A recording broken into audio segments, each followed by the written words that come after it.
Hey everyone, welcome to the Dr. Josh Axe Show. I am your host, Dr. Axe, and each and every week on this show, we focus on the science and principles to help you grow in body, mind, and spirit and take your health and life to the next level. Today, we'll be diving into how to find the truth for your own health, for your relationships, for building wealth, for having success in every area of your life. And here's the reality, and I want to paint this picture for you. If you believe that something is going to help you heal a condition, let's say, for instance, you have autoimmune disease and you want to heal it, and you believe that something's going to help you, okay, and you follow that path, and then you get to the end and realize, oh, you were lied to, this doesn't actually help you, right? It's going to cause you to be sick. It's going to cause you to waste your time, waste your life, and typically actually end up in a worse place than you were before. That's what happens when you follow bad advice, when you follow lies, when you follow propaganda. So on today's episode, I'll be going through, here's exactly how to know what the truth is. So if you've got a medical condition, you can completely reverse it and heal from it. If you're having a relationship issue, it can start to flourish in your relationships. If you want to 10x your current wealth, you can do that by following the principles that I'll be talking about today. Before I dive in, though, do me a favor, subscribe to this podcast and hit the notification bell so you don't miss a single thing. And remember, every time you're subscribing and sharing this podcast, you're helping it grow and flourish. You're on mission with me, helping transform minds and lives. So I am so grateful for you for being on mission with me. Let's dive in. So the first thing I want to do, I want to share a story with you. And I think this is really important as you think about your own life and your own success. When I first opened up my functional medicine clinic, or right when I was about to, I began to ask everybody for their advice. So I realized, okay, I'm going to be opening my practice here in a few months. So I asked my parents what I need to do to open and have a successful business. I asked a lot of different doctors. I would ask other students at school. I would ask all kinds of people. And one of the things I realized pretty early on was everybody has an opinion. My dad's opinion compared to another doctor's opinion, compared to a schoolmate's opinion, they were all completely different. And so that's when I realized something, is that opinions could lead you anywhere, but principles will lead you to the right place. And so I remember talking to a mentor about this, and I said, Dr. Ben, how do I know who to listen to? Okay, because there's a lot of voices out there today. And he said, who have seen the best results? That's who you listen to. And he said, here's another thing to consider, not only the best results in their business, but in their life as well. Because he said, listen, there's a lot of people out there that have achieved business success, but they've burnt down their relationships. They've done it without integrity. They've cheated on their spouses, ruined their marriages, ruined their kids' lives. So he said it's important that if you want to discover the truth and thrive in any area of life, you follow someone that's both successful in the area and that has a high degree of character. And he said that will lead you to the truth. And can I tell you, I did that. I stopped listening. Listen, I love my mom and dad, but they have never been entrepreneurs. And so getting advice on them on how to be an entrepreneur and run a clinic, I didn't really take much of their advice. I didn't take much of the advice of my classmates who had never done it. I didn't take much of the advice of the random people that were sharing their thoughts and opinions. I decided that I was going to find who are the top 1% or the 1% of the 1% who had the most successful functional medicine clinics in the world. I went and interviewed the top 5, and I started saying, what do they all have in common? What do they all do? And I started, and I wrote those things down. And I applied those principles to my practice. And can I share with you, my clinic, when I opened it, grew from, I was actually in my clinic, we went from having 0 patients to a year later, we had 1,000 visits a week of people coming into the clinic, so much so that I had a second doctor in the practice, I had a nutritionist in the practice, a large staff, a physical therapist, I had all these people in the practice. That way we could handle the volume of all the people coming in. And we were were seeing amazing results of people, even within my first year of practice, reversing autoimmune disease, overcoming hypothyroidism, fibromyalgia, Lyme disease, amazing results. And listen, it wasn't because I was smart or brilliant. It was because I went and found the doctors who got the absolute best results with their patients. I interviewed them, studied them, followed the way they think, followed the principles that they applied for nutritional supplementation, for diet, for things like chiropractic care, for recommending out acupuncture, for cleansing and detoxification, all of those things. And when I applied the principles that the top 1% of the 1% got, I got those same results myself within my own success and the success of my patients. Now, I want to sum this up with a very short story. There were two homeless men sitting on a bench, and one turned to the other and he said, "How did you end up here?" And he said, "I didn't listen to anybody." And he said, "What about you?" He turned to the other homeless man.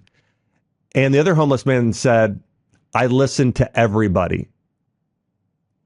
Here's the reality.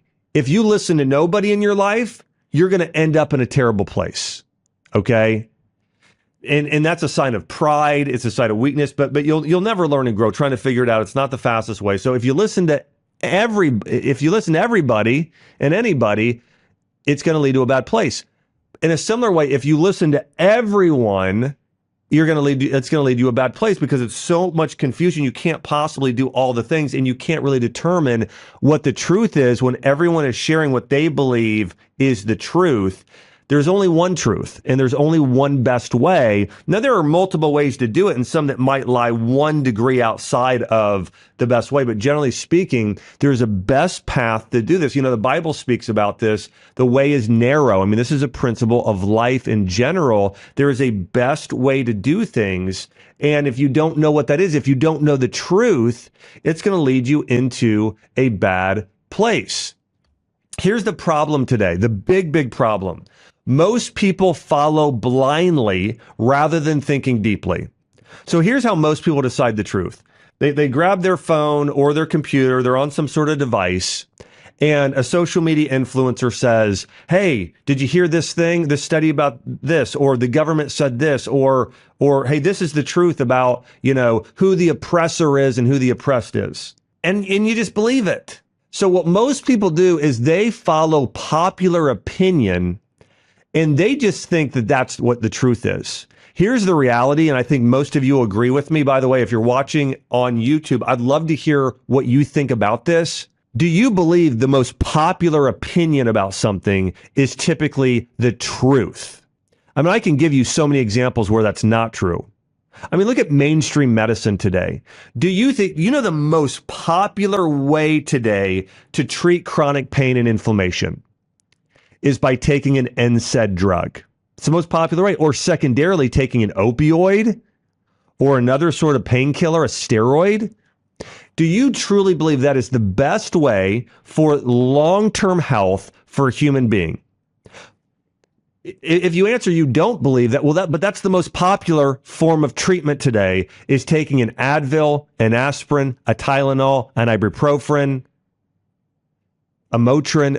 That's the most popular way today. Do you think the best form of education today is putting kids in schools and saying, okay, you're going to learn about this sort of gender ideology, and we're not going to teach you any sort of morality. We're not going to teach you anything about nutrition. We're not going to teach you about how to have great relationships. We're not even going to teach you money management. We're going to teach you calculus. And we're going to teach you our form of history that we've changed over time. So do you really believe what kids learn in a public school system today is the absolute truth and the best way kids can learn? The reality is no. And I could go through almost everything out there today. The problem is that you're listening to everyone, or you're listening to no one, rather than listening to the top 1% of that 1% that are the most successful in the area of life you want to be successful in. If you want to be successful in your finances, you listen to Warren Buffett, Ray Dalio, Dave Ramsey, Kathy Wood, a number of these people, and you find out what do they all have in common? What are those wealth building principles that are true today? Then you go back and study someone like Solomon and other people who were successful financially through history. And then you apply those principles to your life. The problem is most people are following propaganda. Now, here's what propaganda is. Propaganda has an element of truth, but it's also combined with a lie. So there are sins of omission in some way. And so propaganda really, though, it's a type of lie that leads to destruction. Okay, so propaganda, by the way, almost everything you hear today governmentally is propaganda. Right now, we see with the war between Israel and Hamas/Palestine/Iran, there is so much propaganda out there. And so how do you determine what's true and what's not true? I mean, it can be very, very difficult. And that's what I'm going to get into today is how do you cut through the propaganda, get to the principles, and discover what the truth is. So here's what propaganda is. It's a type of lie that leads to destruction. It may feel good and may seem right in the short term, but long term it will lead to disaster. I'll give you an example today. There's a lot of propaganda around the drug Ozempic and Wegovy. Okay, these are peptides. They're weight loss drugs that people are touting, the media, people that are going to make billions of dollars off this drug. They are, spokespeople for the drug. A lot of these celebrities today. And they're saying, oh, this was a miracle for me. It was a miracle. And hey, there are very little to no known side effects.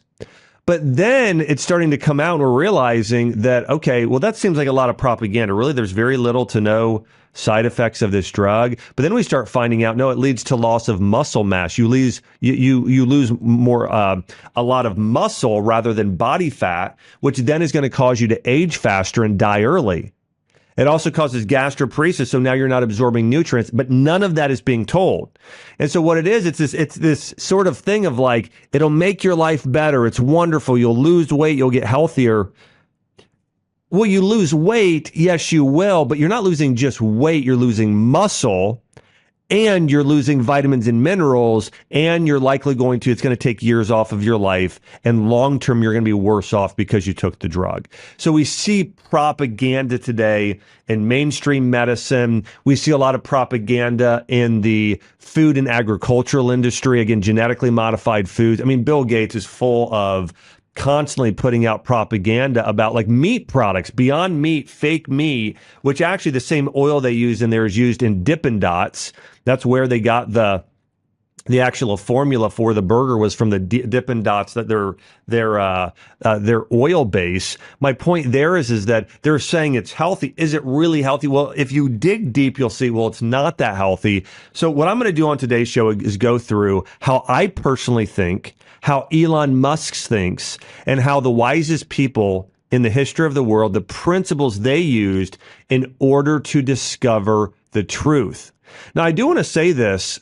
There is a scene from a movie, and I know it's with Jack Nicklaus and Tom Cruise. I'm trying to remember the exact name of the movie. But there's this scene where where Tom Cruise is really pressing him, and Jack Nicklaus kind of loses it for a moment. And he said, "You can't handle the truth." And that's that is the problem with most people today. Most people, they don't care about what the truth is. They just want to agree with whatever propaganda serves their own agenda. Okay. But when you look at the people that were the most successful world changers, the people that lived the best lives, the Greek philosophers like Socrates, Plato, and Aristotle, when you look at the Jewish sages, Moses, Solomon, when you look at someone like Jesus, they just wanted the truth, even if it cost them something, even if it cost them their life. Socrates, a lot of people don't know this, he was executed because he wouldn't compromise the truth. Jesus was executed because he wouldn't compromise the truth. The greatest world changers of all time said, I will not believe any propaganda. I'm not here to serve myself. I only want the truth. And even if it's not what I want the truth to be, I will accept and live out that truth in my life. Here's the other thing you'll notice about propaganda. It's almost always paired with fear tactics. I mean, think about the COVID pandemic. Whether you were watching CNN or MSNBC or Fox News, any mainstream media channel, there was this ticker on the top of the screen, on the side of the screen, that showed the death toll, continuing to pile up and pile and pile up. Now, that was one of the greatest propaganda efforts of all time. I mean, look at, and anytime you see a lot of censorship, there tends to be propaganda connected with those things. I mean, people were having their YouTube channels taken down. I had a post taken down. My Facebook page was banned for a week. I had that. A lot of really influential doctors and physicians and truth tellers.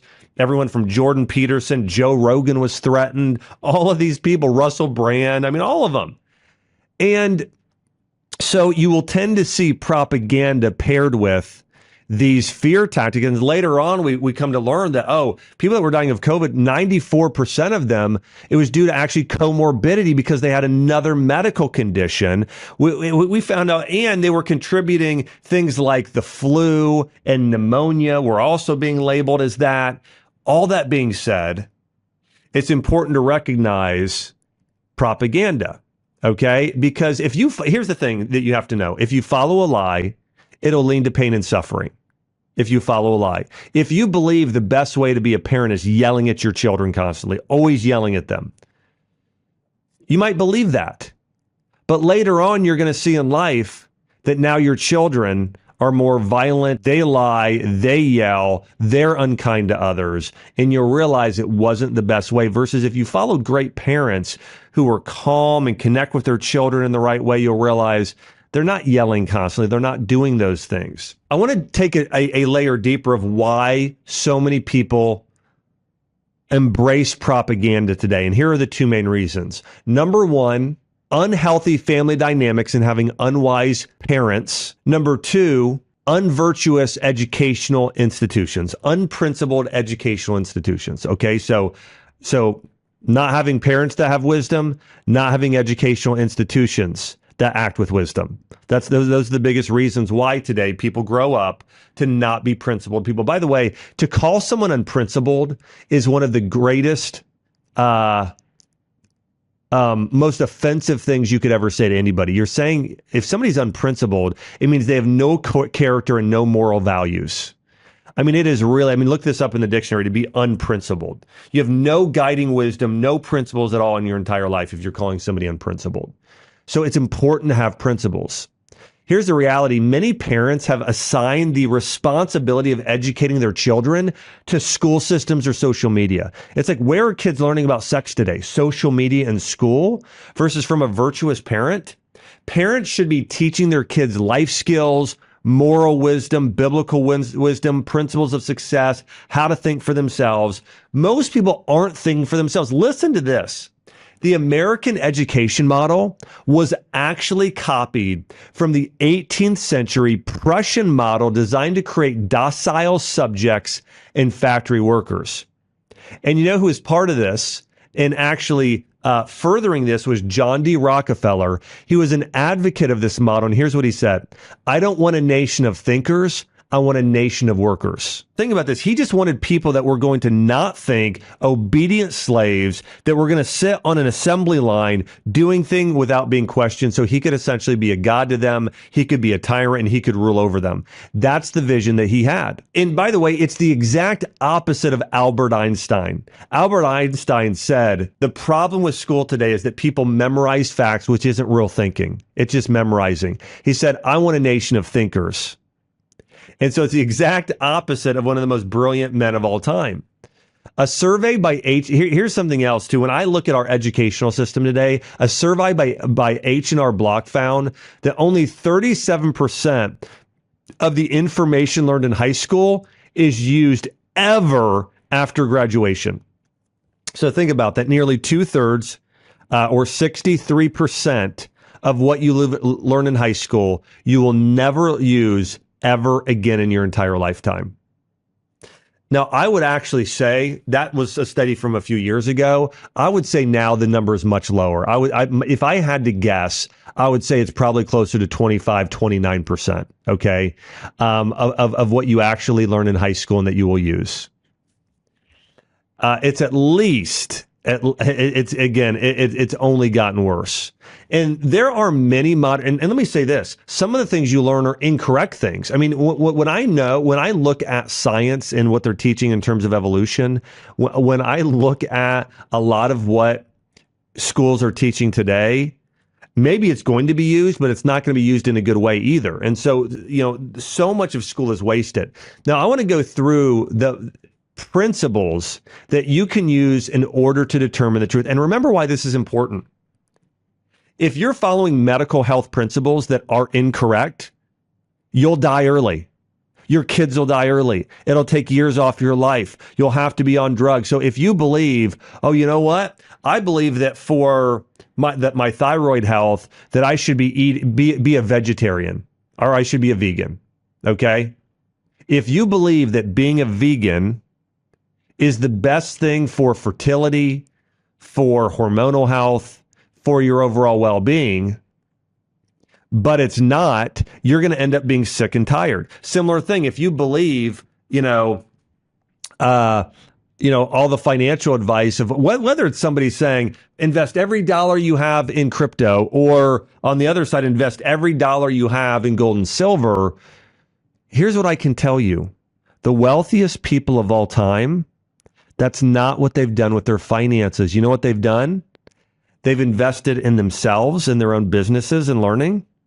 They've invested in the thing that they understand and they're gifted at. And then outside of that, it's actually tended to be real estate, water supplies, like other livestock, farm. I mean, things like that have actually produced way more wealth long term. So anyways, let's go ahead and dive in here. 3 tools for principled thinking called the 5 whys, principled thinking, and the iceberg method. Now, the first one here, and this is one I've used, as well as Socrates, as well as Elon Musk. In recent years, this has been attributed to Sakachi Toyota of Toyota Industries. He created this technique decades ago, but again, it's really good. It's grounded in the Socratic method. Here's how to do it. Determine the present problem and ask why. Okay, so you've got a problem. An example of this might be, you have a medical condition. For instance, I have type 2 diabetes. That's the problem. And because of that, I have low energy. I'm overweight. So first you determine the problem. Once you have the problem, you need to ask why, and then you ask it another 4 times. So it's a total of 5. So you're asking why 5 times to try and go deeper and deeper and deeper to get to the root of the problem. And by the way, this is the exact way that I practice medicine. The exact way. And this is why I've seen good results versus conventional doctors they don't see it. They make patients worse than they were before most of the time. And so here's how this works. Okay, problem. I have a patient that has type 2 diabetes. Why do they have type 2 diabetes? Well, because their blood sugar is too high. Okay, so that's one why. Next why. Well, why is that? The pancreas isn't producing enough insulin, or another why could be too much sugar has damaged the insulin receptor sites. Okay, so now so that's another why. So now there's too much sugar in the bloodstream. Now, why is that? Why is there too much sugar in the bloodstream? Well, the patient's diet contains too many carbohydrates, both sugar and refined carbs, that are breaking down into carbohydrates, which is overloading these pancreatic receptor sites. Well, why is the patient consuming so many carbohydrates? Well, why is that? Well, and then sometimes you break it into, there's multiple whys on that level. The government has been promoting the consumption of refined carbohydrates like white bread, white flour, corn products, wheat products, all of these products for years and years and years. They've been at the bottom of the food pyramid. Okay. And also, this patient doesn't know what else to eat. They just have lived in the food pyramid. Okay, that's another why. So then we might come to the solution. Here's a solution. educate patients on the benefits of a low glycemic diet, high in protein, fiber, healthy fat, and nutrients. Give them the eating plan and monitor their progress. What is the outcome then? A1C levels normalized, type 2 diabetes reversed. Okay? Now, we might also get into some other whys at the bottom. Okay, one is related to the government educating people incorrectly, and people just not being educated on their diet enough, on the wrong diets, and not doing the right thing. It also could be they're not motivated. They do know what to do, but they're not motivated. Or another why at the bottom could be nutrient deficiency. Maybe there's a deficiency of chromium and magnesium and certain other things in the diet. Okay. So, but you can see here, if you keep asking why, it will bring you to the truth. Now, here's what happens in mainstream medicine today and why it's full of propaganda and half truths, and it's unscientific. Today, the medical system says, here's the problem: type 2 diabetes. Boom, they go right to the solution. Prescribe a drug. They don't follow the 5 whys. They're not principled, or their principle is treat the symptom. That's the principle. Change the overlying symptom, and that's it. And the difference between these matters, or the difference between these methods, could be a matter of life and death.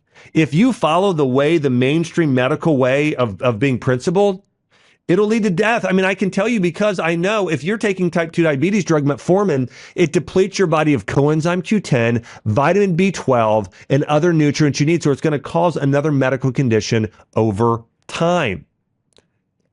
And so you can see where being principled or unprincipled in your life can lead to life or death. Here's another. Here's the second method I like to use. It's called first principled thinking, and Elon Musk is the epitome of this. In fact, if you look up his interviews, you could look up Elon Musk first principles and see when he's asked about how he innovated SpaceX and Tesla and his other companies, it was through first principles.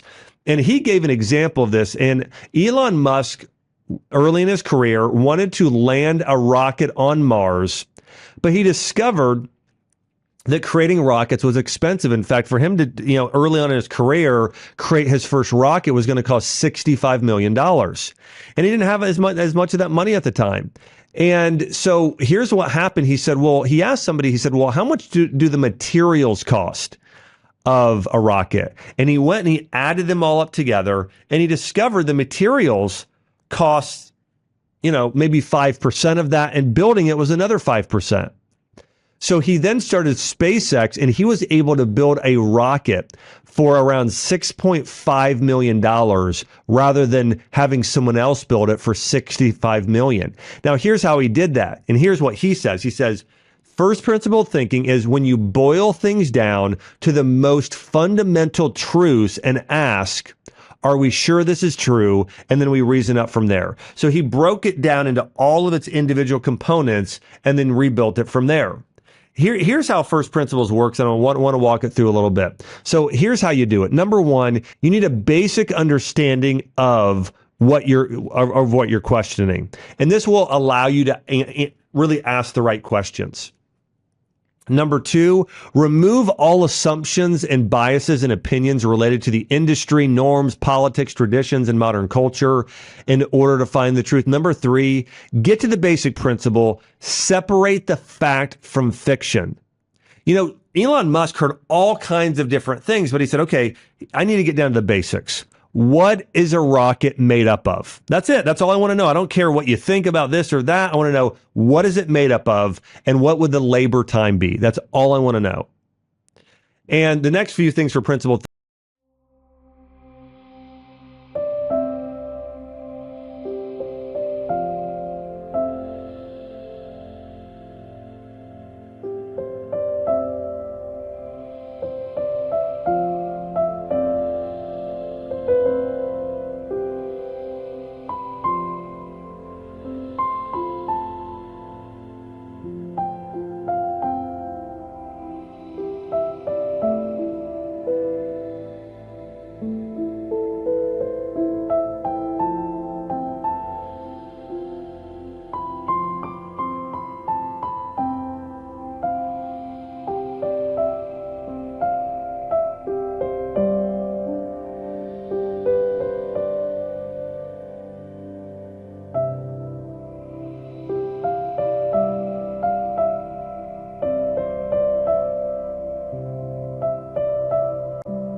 thinking is be detailed in your thinking and keep a big picture perspective as well.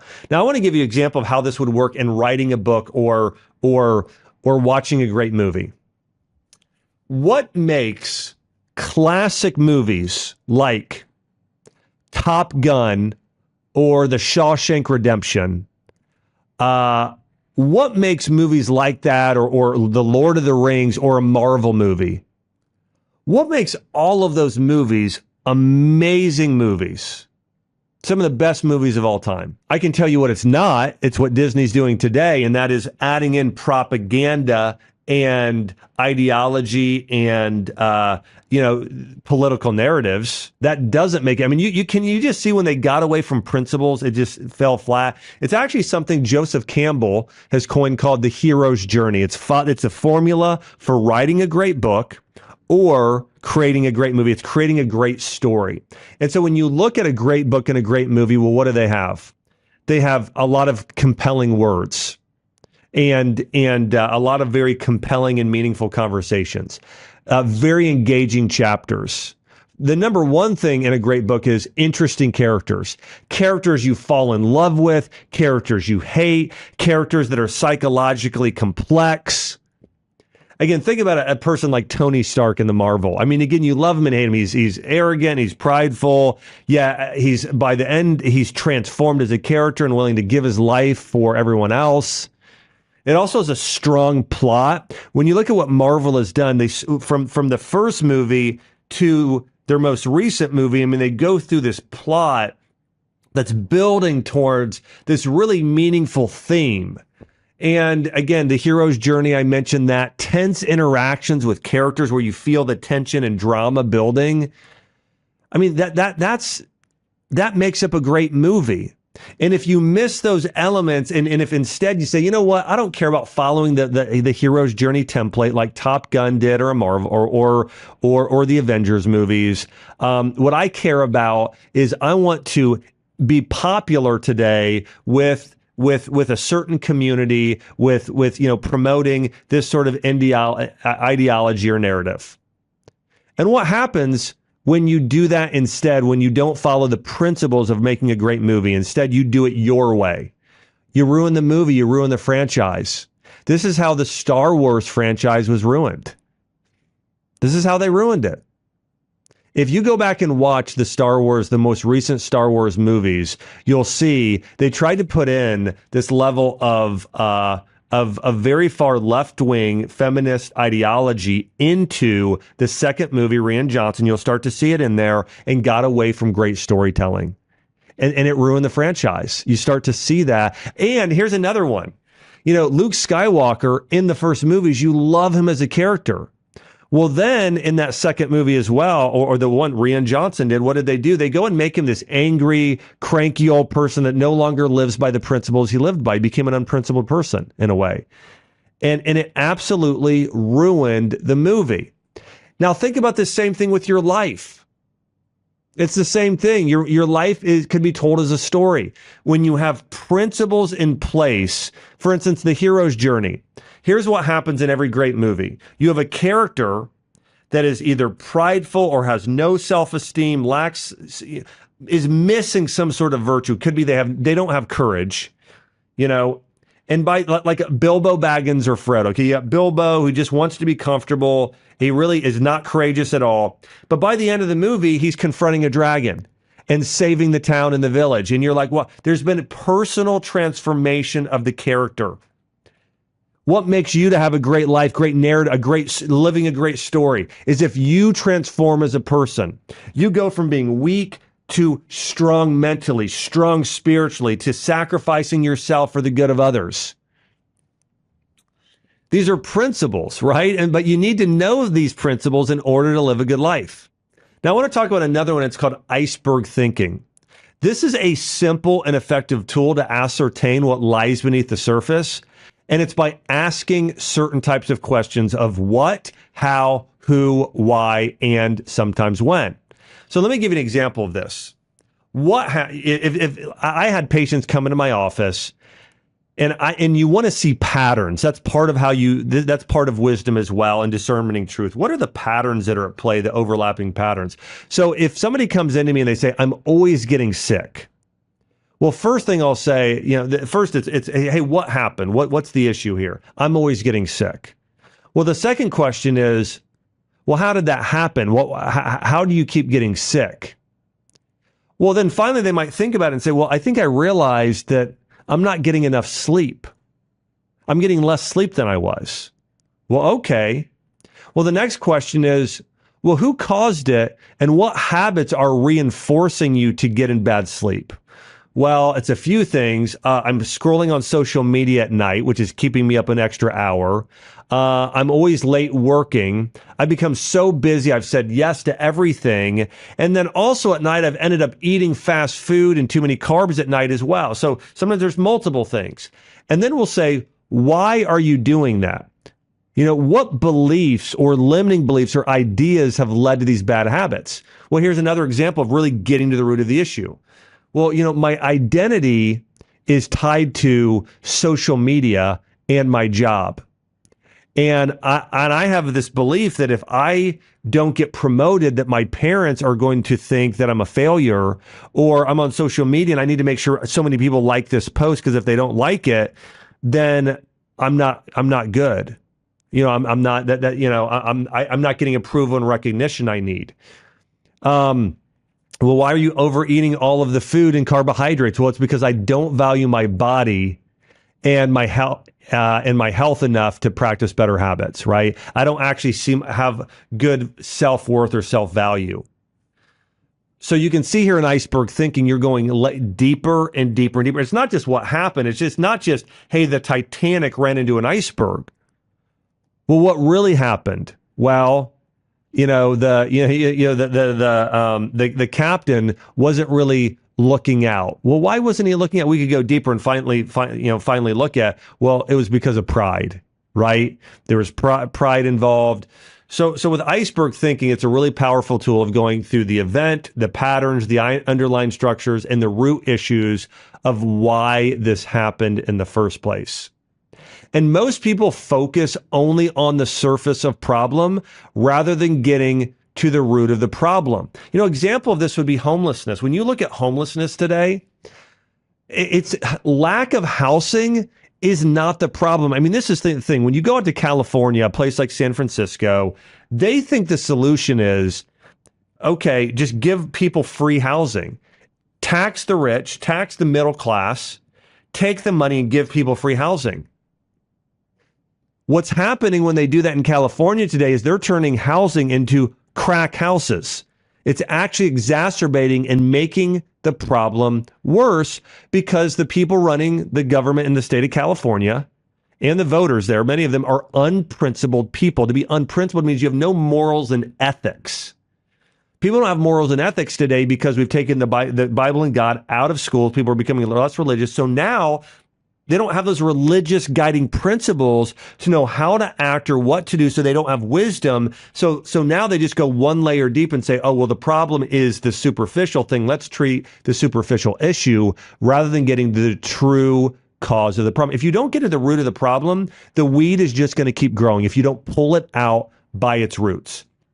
And so what I believe today, when you look at homelessness, it's a combination of a lack of purpose, a lack of good, moral, true education, the sort of education that Socrates and Jesus would have given, and also a lack of opportunity in addition to mental health challenges. That's the root cause of homelessness today. It's not that there's not enough housing. That's not the issue. And so, again, it's so important if you want to fix anything, or if anything wants to be blessed or grow. And by the way, this is important for your health, for your relationships, for everything. You need to determine what the truth is by following these principled methods that I just shared with you. Here's the thing. Devote yourself to pursuing wisdom and truth, even if you don't like what the truth is or because it's difficult. Because that's what people do. People will stop pursuing what the truth is because they just want the easy path. But that doesn't lead to a good life. Here's the thing to know about principles as well. Principles never change. They are everlasting. And the narrow path leads to truth. Here are some steps to take if you want to be a principled person. Number one, determine to accept the truth despite the cost. Number two, before you believe something, go to the unbiased source, statistics, and sages that know the truth. Number three, study the whys, and you'll become more wise yourself. And number four, create a principles and truth framework that allow you to get to the root of the problem. On the other hand, if you follow principles, they will never lead you astray. In the long run, they will always lead you to yielding more fruit in your life, more success, and more meaningful life of doing good in the world. Listen, all of us have a choice to pursue the truth or a lie.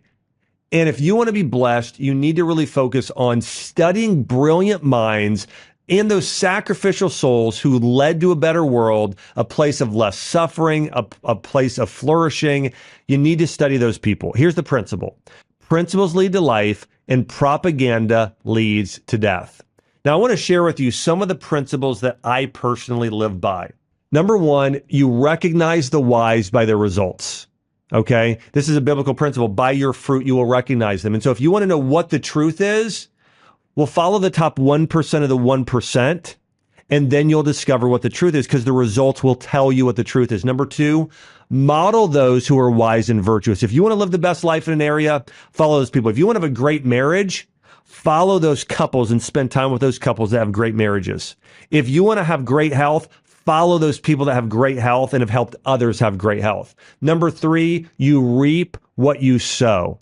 This is also principles related to karma, but you should always be sowing and investing in things that are going to grow and flourish in order to reap a harvest. Number four, the word is mightier than the sword. Our words are powerful. Life and death is in the power of the tongue. Number five, the greatest of all is servant of all. This is true of businesses. This is true of individuals. If you want to be the greatest human you can be the greatest servant. Number six, find the truth. There aren't many truths. You can't find your truth. There's only the truth. Number seven, iron sharpens iron. You become like those people you surround yourself with the most. Number eight, we are what we repeatedly do. Therefore, virtue is a habit. Number nine, be the change you want to see in the world. And number 10, love, specifically agape, wins. These are the 10 principles that I most live my life by, that have had the greatest influence on my life. Now, I want to hit on a few more principles in other areas. Here's some health principles I live by. Food, movement, and mindset are all medicine. Number two, treat the root cause, not the symptom. Number three, first do no harm. Number four, aim for 8 hours of quality sleep a night. Number five, optimize nutrients and reduce toxicity. Number six, the body heals itself. Number seven, get outside for sun and circulation. And number eight, eat real food, ideally local, organic, and regenerative. Here are some career principles I follow. Number one, excellence in everything. Number two, virtuous leadership is essential. Number three, MVP, create the most valuable product possible. Number four, start with why and who before how. Number five, play to your strengths. Number six, have audacious goals and a detailed strategy, then execute and improve. Number seven, be committed to constant growth and improvement.